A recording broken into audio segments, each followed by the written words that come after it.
अगर आज की बात की जाए तो महान सचिन तेंदुलकर के बाद अगर कोई इंसान है जिसे हम क्रिकेट में भारत की आन बान शान कह सकते हैं तो वो और कोई नहीं, विराट कोहली ही होंगे। क्योंकि जितनी उपलब्धियां भारत को विराट कोहली ने दिलाई हैं उतनी शायद ही किसी क्रिकेटर ने आज तक दिलाई होंगी।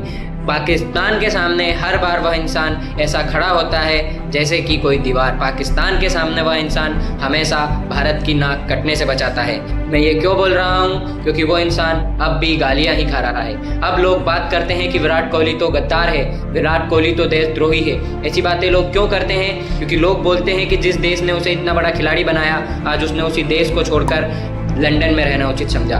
तो आप मुझे बताइए कि आप ऐसे देश में रहना क्यों ही पसंद करेंगे जहाँ ना तो साफ हवा है ना साफ पानी है, और अगर कहीं किसी कोने में ये सब मिल जाते हैं तो ना ही सुरक्षित पर्यावरण की मैं क्यों बात कर रहा हूँ? क्योंकि जब उसकी लड़की पैदा हुई तो उसको दूसरे ही दिन रेप थ्रेट्स और मर्डर की धमकियाँ मिलने लगी। तो वो इंसान ऐसी जगह पर अपने परिवार को खतरे में क्यों ही डालेगा जहाँ के नेता खुद के घर में एयर प्योरीफायर लगाकर बोलते हैं कि हमने दिल्ली की हवा साफ कर दी है, जाइए बाहर निकलिए।